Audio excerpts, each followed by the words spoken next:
बाबा बागेश्वर धाम, वो भी बालाजी के भक्त हैं, आप भी बालाजी के भक्त हैं। वो बोलते हैं कि हिंदू राष्ट्र बनाएंगे और आप बोलते हैं किसी जाति धर्म को मानते नहीं, तो कैसे संभव हो पाएगा? अच्छा, एक बात तो ये, जाति धर्म, आप जाति धर्म को मानते हैं नहीं मानते? बिल्कुल नहीं मानता, क्योंकि हम सर्वमंगी महाराज है। जो मानता होगा तो उनसे उस महाराज से क्षमा चाहूंगा। सबसे बड़ा तीर्थ कौन सा है? आप किस तीर्थ को सबसे बड़ा मानते हैं? मैं सबसे बड़ा तीर्थ अपने माता पिता की सेवा को मानता तो हूँ। एक बार ताली बजा दीजिए महाराज के लिए। यानी आप मुसलमान को किसी तीर्थ पे मत जाने दो, और मुसलमानों अगर कोई हिंदू मस्जिद में घुसता है तो वो जूतों से मारो, तबे वहाँ। हेलो नमस्कार दोस्तों, मैं हूं प्रदीप कुमार और आप देख रहे हैं हमारा यूट्यूब चैनल दंगल तक। जैसे आप मेरे बगल में तस्वीरें देख सकते हैं कि कैसे एक महाराज जी कैसे गोल गोल घूमकर परिक्रमा दे रहे हैं, बिल्कुल जैसे कि ड्रम लुढ़का दिया जाता है रोड पर, इसी तरह से बिल्कुल गोल घूम घूम कर परिक्रमा लगा रहे हैं। मैं आपको तमाम जानकारियाँ दे रहा हूँ, तब तक आप वीडियो को ज़्यादा से ज़्यादा शेयर कर दीजिए। क्या नाम? श्याराम, जय जय श्याराम जी। हम संत किरणदास जी महाराज जी के शिष्य सोनूदास जी महाराज जी। जी महाराज जी, सबसे पहले ये बता दीजिए आपका वजन कितना है? मुझे देखने में काफी हैवी लग रहे हैं आप। हाँ बिल्कुल, गुरु महाराज के आशीर्वाद से 150 किलो वजन है। 150 किलो वजन है। यदि किसी आदमी का 100 किलो वजन भी हो जाए तो वो 5 कदम नहीं चल सकता, लेकिन मैंने आपको देखा 150 किलो वजन होने के बाद भी, लगभग 1.5 क्विंटल, आप लोट लोट कर यानी पलटी लगा लगा कर परिक्रमा दे रहे हैं। ऐसी कौन सी मनोकामना पूरी हो गई आपकी? हमारी मनोकामना कुछ है ही नहीं, हम तो समाज के लिए कुछ मांग रहे हैं। समाज आम आदमी से जुड़कर उनको जागरूक करे हैं कि भाई आप गलत करे हो, हर जीव जंतु से वृक्षों से प्रेम करो, माता पिता की सेवा करो, नशा मुक्त से हो जाओ। जीवन आपका नरक है, इंसानी योनि इसलिए दी है कि माता पिता की सेवा करो। जो पिछले जन्मों में पाप हुए, इंसानी योनि में श्री राम की स्तुति गाकर अपने पापों का विनाश करके मुक्ति और मोक्ष पाई। जी, यानी आपकी ऐसी कोई मनोकामना नहीं है और ना ही कोई इच्छा है, तो आप परिक्रमा जो आप लगा रहे हैं, लगभग मैंने आपके गाड़ी पर देखा 300 किलोमीटर की परिक्रमा लिखी हुई है। मेहंदीपुर बालाजी से आप चले और हरियाणा में पंचमुखी हनुमान जी के मंदिर में आप जाएंगे, वहां तक आपकी परिक्रमा है। तो क्या उद्देश्य है आपका और क्या कारण है आप परिक्रमा कर रहे हैं? पूजा तो मंदिर में बैठकर भी की जा सकती है। घी फूकने से, धूप जगाने से जी कभी भी परमपिता परमात्मा की प्राप्ति नहीं होती।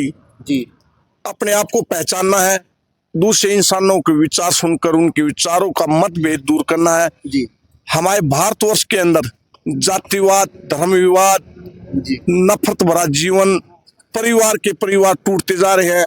पहले एक चौखट के एक दरवाजे के अंदर 50-50 बच्चे हो जाते थे, बड़ों मान सम्मान होता था, उनकी मर्यादा के हिसाब से रहना पड़ता था। और आज एक घर में 4 कमरे हैं, मियाँ बीबी है, 2 बच्चे हैं जी, उनमें प्रेम नहीं है। मैं उस प्रेम को ढूंढ रहा हूँ, उस प्रेम को ढूंढ। अभी आपने कहा जाति धर्म, आप जाति धर्म को मानते हैं नहीं मानते? बिल्कुल नहीं मानता, क्योंकि हम सर्वमंगी महाराज है। जो मानता होगा तो उनसे उस महाराज से क्षमा चाहूंगा। लेकिन एक प्रश्न जरूर करना चाहूंगा कि भाई अगर आप जातिवाद में फंसते हो तो जो दान पात्र 10 रुपये आते हैं, क्या उसकी जाति पूछ के डलवाते हो आप? जी, हम अब कोई ये भोजन लेके आए हैं, ये भगत, मुझे तो इनकी जाति का नहीं पता। जहां मैं रुका हूँ मुझे इनकी जाति धर्म का किसी का कुछ नहीं पता। इन्होंने मेरे को 4 पाई दी, राम राम दिया, तो भाई मुझे क्या पता किस जाति धर्म के हैं जी। इनका प्रेम है ना, जो ये संसार, पूरा संसार जो नफरत में घूम रहा है जी, मैं प्रेम में घूम रहा हूँ जी। यानी आप किसी जाति धर्म को नहीं मानते, आप सिर्फ इंसान को बड़ा मानते। इंसान सब कुछ है, इंसान के कर्म अच्छा होना चाहिए, इंसान के कर्म अच्छे होने चाहिए। कर्महीन नहीं, कर्मधीन होना चाहिए। जिसका कर्म अच्छा है जी, जिसका सुपात्र कर्म है, उसकी परम पिता परमात्मा अपने आप पुकार सुन लेता है जी। महाराज जी, आपसे एक सवाल और पूछूंगा सबसे, लेकिन एक प्रश्न जरूर करना चाहूंगा कि भाई अगर आप जातिवाद में फंसते हो तो जो दान पात्र 10 रुपये आते हैं, क्या उसकी जाति पूछ के डलवाते हो आप? जी, हम अब कोई ये भोजन लेके आए हैं, ये भगत, मुझे तो इनकी जाति का नहीं पता। जहां मैं रुका हूँ मुझे इनकी जाति धर्म का किसी का कुछ नहीं पता। इन्होंने मेरे को 4 पाई दी, राम राम दिया, तो भाई मुझे क्या पता किस जाति धर्म के हैं जी। इनका प्रेम है ना, जो ये संसार, पूरा संसार जो नफरत में घूम रहा है जी, मैं प्रेम में घूम रहा हूँ जी। यानी आप किसी जाति धर्म को नहीं मानते, आप सिर्फ इंसान को बड़ा मानते। इंसान सब कुछ है, इंसान के कर्म अच्छा होना चाहिए, इंसान के कर्म अच्छे होने चाहिए। कर्महीन नहीं कर्मधीन होना चाहिए। जिसका कर्म अच्छा है, जी जिसका सुपात्र कर्म है, उसकी परम पिता परमात्मा अपने आप पुकार सुन लेता है। जी। महाराज जी आपसे एक सवाल और पूछूंगा, सबसे बड़ा तीर्थ कौन सा है? आप किस तीर्थ को सबसे बड़ा मानते हैं? मैं सबसे बड़ा तीर्थ अपने माता पिता की सेवा को मानता तो एक बार ताली बजा दीजिए महाराज के लिए। यानी आपकी नजर में कोई ऐसा तीर्थ नहीं है जहां इंसान को शांति मिल सके, सिर्फ एक माता पिता के चरण है, उनकी सेवा करने पर ही इंसान को सुख की प्राप्ति हो सकती है, मन शांत हो सकता है। हूँ। बिल्कुल 100% बात है। अगर मेरी बात पे विश्वास नहीं होता जी तो आप अपने घर में ये कार्य करके देखना। मैं खुद कह रहा हूँ, जी आपको कोई कुछ कहे, राक्षस कहे, दानव कहे, पशु कहे, कुछ भी कहे, सुबह उठकर अपने माता पिता के चरण लेना और हाथ जोड़ के राम राम करना। सोने से पहले अपने माता पिता के चरण दबाकर सोना। आपकी आत्मा कैसी होगी? और एक तीर्थ करके आना। जी तीर्थ करके आओगे, घर से झगड़ा करके जाओगे, पैसा खर्च करके आओगे, समय खर्च करके आओगे, वहां परमात्मा की प्राप्ति नहीं। आओगे जैसे जैसे घर की तरफ आओगे वही चिंताएं आपके सामने चौखट पे खड़ी दिखाई देगी। जी जिस चौखट के लिए यूं तय के कहता है कि कुछ पल शांति व्यतीत करके आ जाऊं, जी वहां जाकर 2, 5, 10 मिनट, 1-2 दिन आपको आराम शांति मिल जाएगी, लेकिन वो बातें आपके दिमाग में वहां पे भी रहेगी। लेकिन अपने माँ बाप की सेवा करोगे मर्यादा के अंदर। माँ को माँ, पिता को पिता समझो, भाई को भाई, बहन को बहन, चाचा ताऊ चाचा ताऊ, दादा दादी, सबको। अंकल आंटी शब्द खत्म हो जाएगा तो माता पिता की, चाचा ताऊ की इज्जत हो जाएगी। और मोम और डैड और अंकल और आंटी ये शब्द रहेंगे, क्योंकि ये यूएसए कल्चर है और यूएसए कल्चर वाले हमारा कल्चर अपना रहे हैं। वहां की बहन बेटियां साड़ियां बांधती है, राधे राधे बोलती है, जय जय श्री राम बोलती है। और यहाँ हमारे भारतवर्ष के अंदर कितनी बड़ी विडंबना देख रहा हूँ कि सुबह उठते गुड मॉर्निंग का अर्थ ही नहीं पता जी। है। महाराज जी आपके विचार बहुत अच्छे हैं, मैं आपके इसको तो यहीं पे विराम दूंगा, लेकिन आप एक जवाब और दे दीजिए। आप बोलते हैं आप किसी जाति धर्म को नहीं मानते, बाबा बागेश्वर धाम वो भी बालाजी के भक्त हैं, आप भी बालाजी के भक्त हैं, वो बोलते हैं कि हिंदू राष्ट्र बनाएंगे, आप बोलते हैं किसी जाति धर्म को मानते नहीं, तो कैसे संभव हो पाएगा? अच्छा एक बात तो ये जी संत को हिंदू राष्ट्र से क्या मतलब है? हमें कौन सी किसी से मतलब ये है भय कि मुझे मोम डरा के मार देगा या कोई सनातनी आके या हिंदू आके मुझे बचा लेगा? मैं तो नहीं मानता। बागेश्वर का जो धीरेन्द्र जी शास्त्री जी है जी उनको अपना भजन भक्ति से मतलब रखना चाहिए।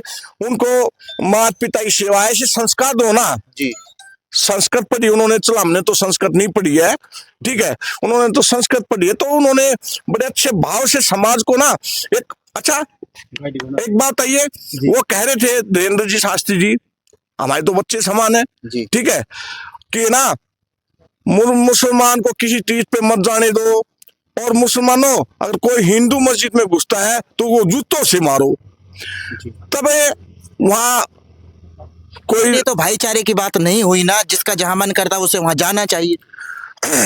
संतोष देश के नागरिक है। जी मेरे पास मोमडन पूरे गांव के गांव आते हैं उत्तर प्रदेश से। जी अभी मैं पीछे मोमडन है, जी। मैं बहुत अच्छे मतलब मैंने आपको देखा था खानपुर में, आप घासोली से खानपुर से यहाँ पे पूरा मोमडन इलाका है। हाँ, अरे बड़े प्रेम से मेरे को जलपान कराते हैं। जी देखो जिन्हें नफरत फैलानी है वो नफरत फैलाता है।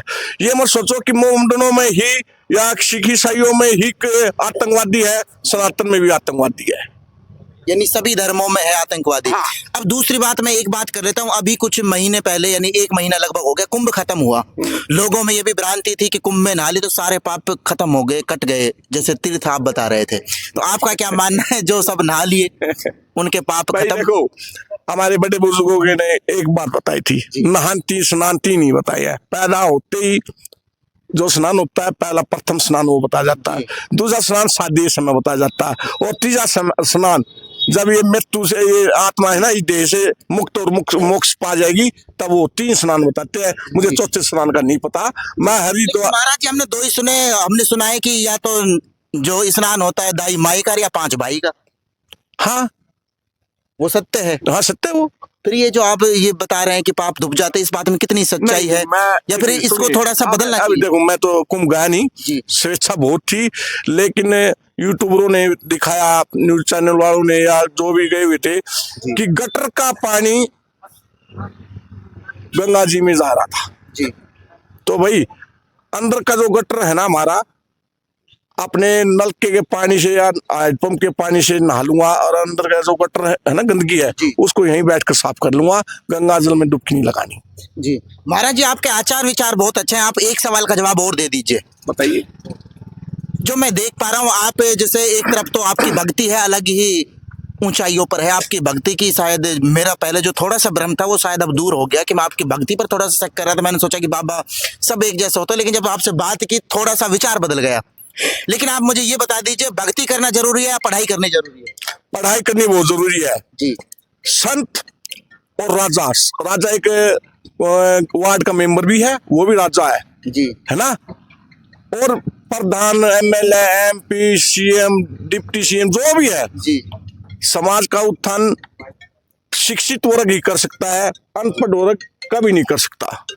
यानी समाज का जो उद्धार कर सकता है वो शिक्षित व्यक्ति कर सकता है, अनपढ़ आदमी कभी भी नहीं कर सकता। नहीं कर सकता। इसका मतलब कहने का मतलब ये है कि पूजा पाठ में टाइम गंवाना। नहीं, पूजा पाठ पहले कौन करता था? आज से 50 वर्ष पहले कौन पूजा पाठ करता था? अभी पिछले वर्ष में से किसी पूछा कि जी आप नवरात्रों के बारे में क्या कहना चाहोगे? मैं कहा भाई मैं तो नवरात्रि पैदा हुआ तब तो मैंने कहीं ना सुना था कि नवरात्रि कोई चीज होती है। जी। है, और अब नई चीज आ गई है नवरात्रि। और एक पाखंड और चला हुआ शिरडी साई। जी। है क्या है शिरडी साई? जिन्होंने हमारी झांसी रानी बाई मरवाई, वो शिरडी साई की बात करते हैं। और हम सब वहां जाते इकट्ठा होके, चलो शिरडी साई क्यों जाए? है जिसने हम त्योहार मनाते हैं, हम कभी भी हम जिनकी वजह से खुले आसमान के नीचे बैठ के सुख की सांस ले रहे हैं, सुख से भोजन कर रहे हैं, हम उन शहीदों को भूल गए हैं। आज हम, हमारा एमएलए ऐसा, हमारा एमपी ऐसा है, बीजेपी सरकार ऐसी, कांग्रेस ऐसी है, इनमें उलझे हुए हैं। शहीद दिवस किसने मनाया? आज 23 अप्रैल को शहीद दिवस कितने ने इंसानों ने मनाया? और अगर गांव में एमएलए आ जाए, समर्सिबल करके ठंडे पानी का पाइप रखेंगे जी। है, और माला भी माला पहनाएंगे। क्यों भाई? अरे जिनके कारण ये देश आजाद हुआ, जिसके कारण हमें मतलब सुख की सांस मिली, स्वतंत्र देश के नागरिक बने, उनको भूल कर आज हम पैसों के चक्कर में, बदमाशी के चक्कर में, अय्याशी के चक्कर में, नशे के चक्कर में, अपने वे देवी देवता थे जो फांसी पे झूल गए, वो हर जाति के थे, सभी धर्मों के थे, और उनको ये सोनू दास जी महाराज जी कोटि कोटि नमन और प्रणाम करता है। जी। यदि महाराज जी को भगवान की प्राप्ति करना चाहता है, भगवान मिलता है कहाँ है? क्या आपको कभी प्राप्ति हुई? क्या अभी क्या आपकी कभी बात हुई? नहीं जी। मेरी कोई बात नहीं हुई। बस भाई आप अठयोगी है, क्योंकि बचपन से एक भाव था कि जन कल्याण के लिए कुछ करे, जनहित के लिए कुछ करे, और करते भी ऐसा नहीं है। अभी हम चले जब भी 3 लड़कियों की शादी और एक भात भर के चला था मैं। जी। मुझे गरीबों से बड़ा प्रेम है, क्योंकि मैं किसी को दुखी नहीं देख सकता। जी। क्योंकि दुख और पीड़ा क्या होती है उसको मैं बार बार है ना, हर वर्ष ऐसे चल के देखना, अगर मैं भूल जाता हूँ ना तो याद आ जाता है ऐसा चलने से महाराज जी। जी तो लेकिन एक ग्रहों की पूजा जरूर होती है। ये ग्रह की पूजा कभी से होती आई है, क्योंकि रामचरितमानस में भी ग्रहों की पूजा लिखी गई है, ठीक है, भागवत में भी ग्रह गोचरों की जानकारी दी गई है। लेकिन मतलब पत्थर पूजा और ये जो चले हुए ना कि तीर्थ पे जाने से, बालाजी जाने से संकट कटता है, ठीक है, संकट क्यों भूत कहां से आ गई? जी। पता क्यों? बताओ। तला हुआ खाना।